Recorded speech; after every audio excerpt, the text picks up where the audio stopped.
Para se lembrar de alguma coisa, algumas pessoas elas colocam lá um lembrete na porta da geladeira. É um evento que não pode passar em branco, é um compromisso que já foi agendado e eu não quero esquecer. Então, se eu não quero esquecer, eu coloco um lembrete lá na porta da geladeira. Palavras de Jesus: lembrem disto, eu estou com vocês todos os dias até o fim dos tempos. Jesus ele fez essa promessa maravilhosa quando ele se despedia dos seus discípulos, quando ele então subia para os céus. E ele fez uma promessa graciosa dizendo: olha, eu estarei com vocês, eu estou com vocês todos os dias até o fim dos tempos. Fim dos tempos? Como será o fim dos tempos? A que se refere essas palavras, fim dos tempos?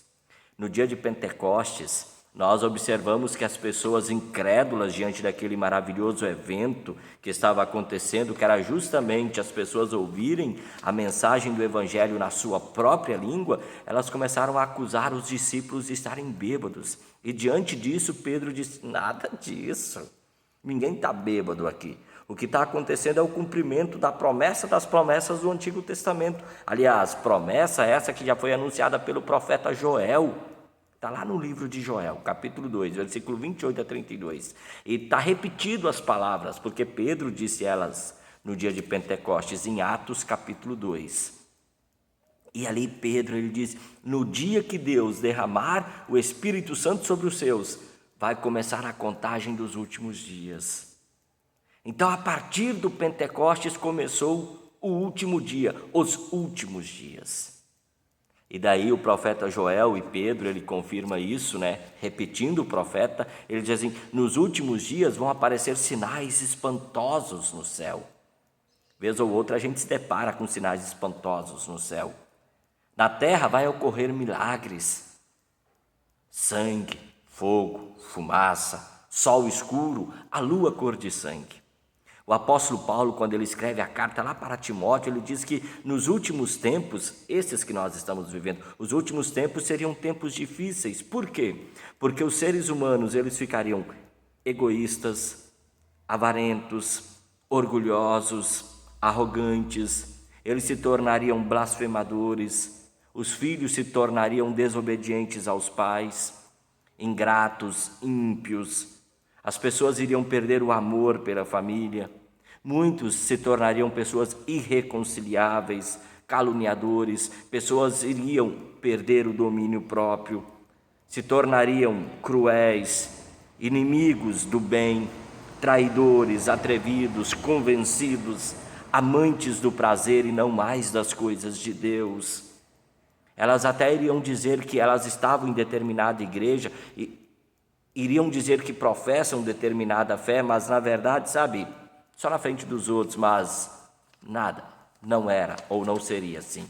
Olha só os últimos tempos. Mas aí Jesus ele fala: nesses últimos tempos, em meio a tudo isso, eu estou com você. Que promessa maravilhosa! Eu estou com você, promessa de Jesus. Eu estou com você porque no meio disso tudo, no meio de tudo isso, eu estou enviando você, discípulo, para fazer discípulo. A minha pergunta é, no meio de tudo isso, porque, vejam só, egoísmo, avareza, as pessoas elas amam mais o dinheiro do que as pessoas. As pessoas hoje, nós vivemos na era da desculpa, E tudo isso aqui é uma listagem que nos mostra as desculpas que as pessoas têm até para as coisas de Deus. Então, em meio a tudo isso, em meio, a essas coisas que estão afastando muitas pessoas de Deus, nós temos 2 canais de TV, enquanto que um fala mal dos evangélicos, o outro canal fala mal dos católicos. E daí as pessoas vão criando uma antipatia com as coisas de Deus, porque o cristão passou a falar mal do próprio cristão. E Pedro disse isso lá na sua primeira carta, que a perseguição, depois de escrever amém, no capítulo 4, versículo 1, depois de escrever amém, ele fala: olha, infelizmente vai ter uma outra perseguição, e a perseguição é cristão falando mal de cristão, é a igreja perseguindo a si mesma. Então você que é discípulo de Jesus, eu fico preocupado com isso. Você, sabendo de tudo isso, que isso aqui é marca dos fins dos tempos, dos últimos dias, os quais nós já estamos vivendo. Você é um discípulo fazendo outros discípulos pela autoridade de Jesus? Ou você está deixando de ser discípulo de Jesus por causa do egoísmo, por causa da avareza, que é o amor ao dinheiro, por causa do orgulho, da arrogância, da blasfêmia, da desobediência, da ingratidão, da calúnia, da fofoca, da intriga, do amor ao prazer, do abandono à igreja? Jesus disse: vão por todo mundo e façam discípulos, batizando-os, ou seja, integrando eles na família, pela autoridade de Jesus, ensinando.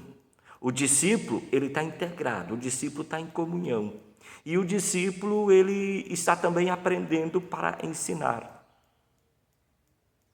É uma pergunta, é uma reflexão.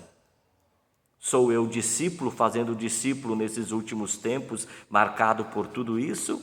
Ou sou eu alguém que estou deixando de ser discípulo, porque estou sendo discipulado por aqueles que estão vivendo, infelizmente, neste cenário, que é um cenário que marca os últimos dias, os quais nós estamos vivendo?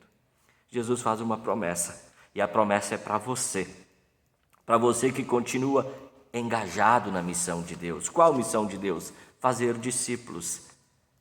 E a promessa de Jesus é: estou com vocês. Uma promessa graciosa que não falha. Sim, ela não falha. Ela se cumpre a cada novo dia. A cada novo momento ela se cumpre na vida dos discípulos que estão ativos, que estão trabalhando arduamente na missão de fazer outros discípulos. Jesus, ao dizer eu estou com vocês todos os dias até o fim dos tempos, ele está querendo falar: não pare, não desanime, não desista, porque tudo que é feito, tudo que é realizado na missão de Deus é pela autoridade do Jesus vencedor, do Jesus que exerceu o seu ministério, do Jesus que sofreu, do Jesus que desceu ao inferno, do Jesus que subiu ao céu e do Jesus que continua agindo aqui nessa terra para salvar todos os seus discípulos, para salvar todas as pessoas, fazendo muitos outros discípulos aqui entre nós. Eu estou com vocês, promessa de Jesus. E um dia, como escreveu o apóstolo Paulo na primeira carta aos Tessalonicenses, nós estaremos com o Senhor para sempre. E para estarmos com o Senhor para sempre, nós fomos feitos discípulos pelo batismo, pelo ensino. Nós continuamos como discípulos, vivendo como batizados e aprendendo a palavra de Deus. E nós também estaremos com o Senhor fazendo outros discípulos ainda hoje, para que muitos também, assim como nós, estejam com o Senhor. Deus te abençoe. Vão pelo mundo, em todos os lugares, façam discípulos. E lembre-se, em meio a esses últimos dias tão conturbados, tão difíceis, o Senhor Jesus, vitorioso, ressuscitado, glorioso, está conosco. Forte abraço, até uma próxima oportunidade. Tchau, tchau.